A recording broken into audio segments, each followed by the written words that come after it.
Hi, everybody. We're in a series called Rejected to Restored. And one of the epiphanies that I had when I started this series was that I was dealing with some disappointment when it came to God that I wasn't seeing that way.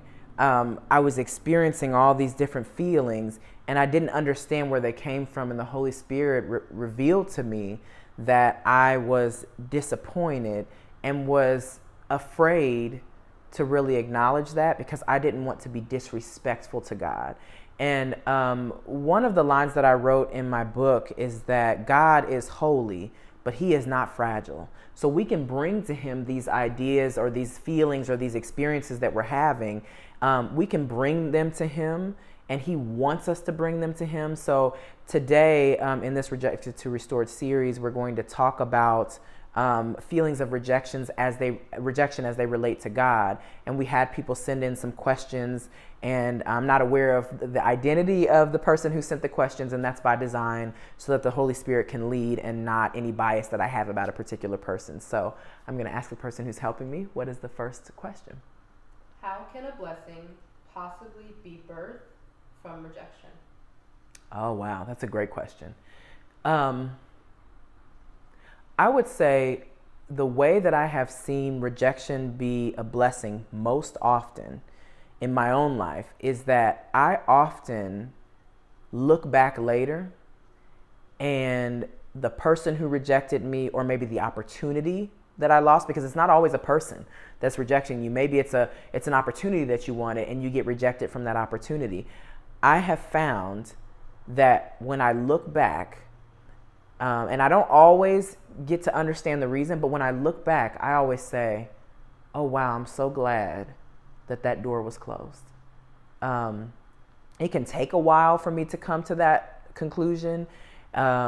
Sometimes things seem great at the time, but our vision, we have to remember that our vision is limited and God's vision is unlimited. So he sees all, he knows all. He's El Elyon, the God who sees. So when we live lives that are submitted to God, and we give God lordship, where we say, Lord, I want you to open and close the doors of opportunities. I want you to open and close the doors of relationships. I want you to be the gatekeeper of who comes in and out of my life. When we do that, we can trust that the doors that he has closed, it's because that's not what he has for us. And in a prayer that I often pray is, Lord, I desire your perfect will for my life. And so sometimes when you pray that prayer, it can feel kind of risky, because when you ask God for his perfect will, then he's going to cut out the things that are just okay, that are just his, that would just be an okay part of his will. So he will often cut those things out. And in order to get to the place of being in his perfect will, there is an element of sacrifice that occurs. And so I would say that it is a blessing when it is at the hand of God. You can trust that it's always a blessing when God is, when his hand is involved with the rejection, because God is always moving you towards what he desires for your life. And because he knows what we need better than we do, you can just trust that even if you can't see it right now, that the rejection that has occurred is for your good and his glory. And he says that in his word, that he'll work all things together for good to those who love God, to those who are the called according to his purpose. So we can trust that as long as we are submitting it to God, if the door closes, it's because it was absolutely for our good. And what's the next question? Why does past guilt allow one to feel as though God has rejected me? Okay, so why does past guilt allow one to feel like God has rejected me? So I told this story, I think maybe before. I can't remember if I've told it on this channel, but when I was younger, I used to write down everything that I could remember doing wrong in a notebook. And I used to lay in bed at night with it. It was on a steno pad, the one that has the spirals across the top and you flip it over. So I would write it down in each of these columns on this yellow piece of paper.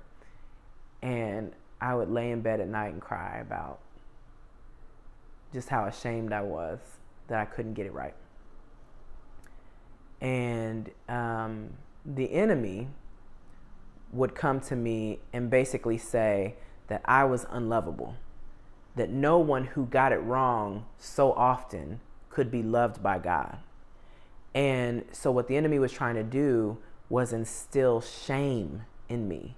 And he wanted to instill so much shame in me that I couldn't move, that I couldn't go forward, that I couldn't do the work of God because I felt so unworthy.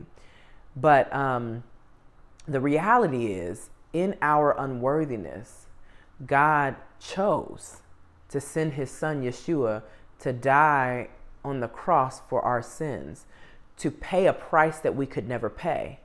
And so that guilt, the Bible says that when God forgives you, that he casts the memory of the sin into the sea of forgetfulness to be remembered no more. And so if God has forgiven me, then who am I not to forgive myself? So I would say we need to recognize that guilt, that perpetual guilt and shame that we experience when we have repented of a thing. We need to recognize that as the enemy.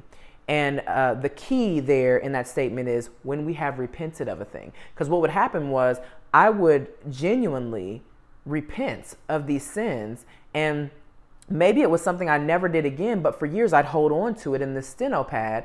And I now realize that that was a trick of the enemy, because if I've repented of that thing, to repent means to turn. I've repented of that thing. I've given it over to God. He's forgiven me. He's cast it into the sea of forgetfulness. And I'm still holding on to it in this steno pad. That's the enemy. And so I would say the enemy, the Bible says that the devil is a liar and there is no truth in him. So we have to recognize that when it's truly guilt and shame, that's from the enemy, because I don't want to have that mixed up with a conscience, because sometimes, God will use our conscience to bring about feelings of conviction, but conviction is different from condemnation. And the enemy doesn't want you to be convicted, because conviction is something that can spring up a change in you, can spring up repentance in you. The enemy wants you to be condemned, to make you feel immobile, to make you feel like there is nothing that you can do that can be good enough. And so I would say recognize guilt and shame as being from the enemy. When it's not God using your conscience to help you be convicted, when it's not that, recognize it as the enemy and remind yourself of the promises God has made to you in his word, because all God's promises are yes and amen. So if he has said it in his word, then you can put your weight on it. It's true. And even though the enemy will come to try to discourage you from that and tell you a different story, it doesn't matter what the enemy has to say. He is a liar. And you don't have to believe anything that he says. So the same God who saw fit to save us in the depths and depravity of our sin is the God who longs to be with us. He came and made the thing right that we never could have. So we have to remember that he longs to be with us, and that he wants us to commune with him, and that the enemy is in direct opposition to that. So I would just say distinguish the things that come from the Lord from the things that come from the enemy, and believe only what God says about you. And do we have any more questions? What are examples of rejection in the Bible? Ooh.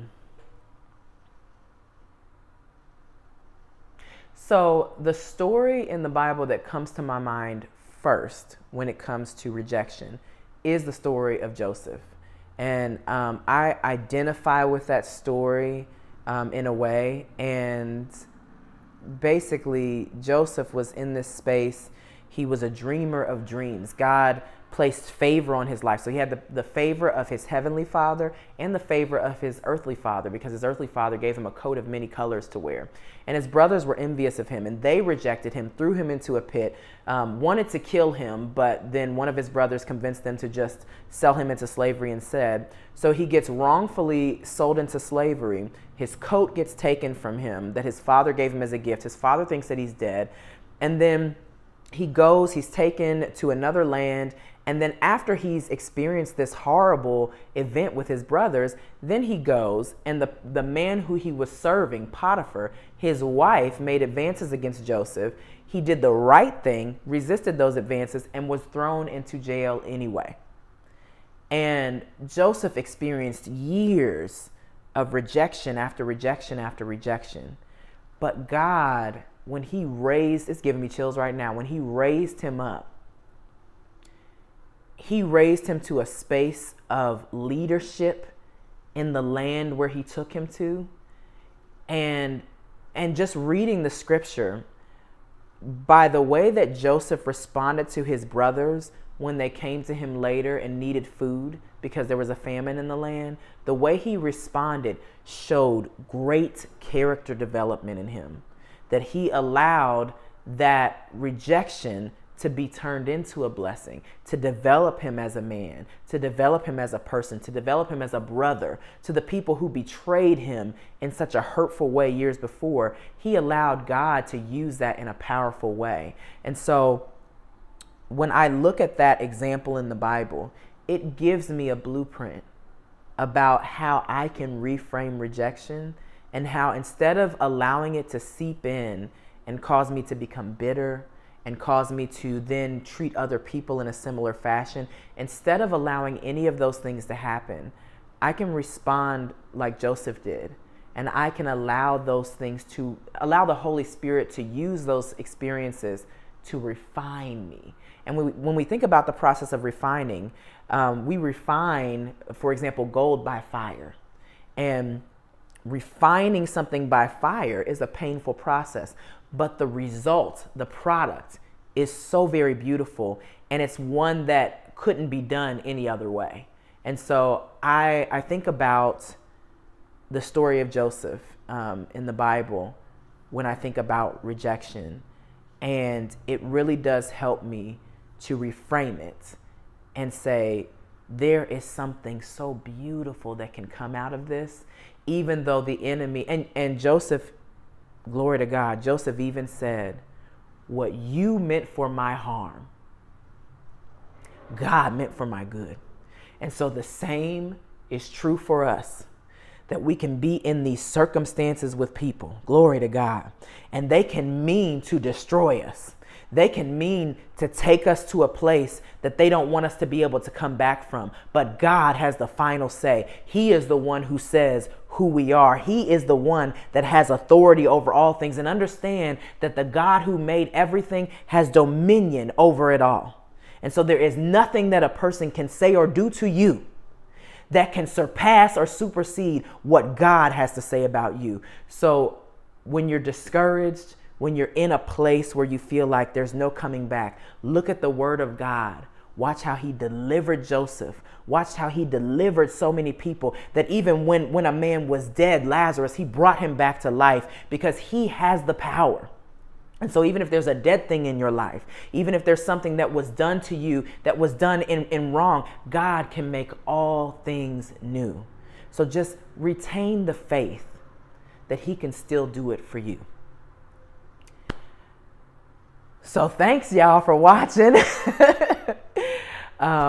If you have any questions about this topic or any other topic, feel free to leave them in the comments or send them to me in a message if you want them to be more anonymous, and we won't reveal who's sending the question.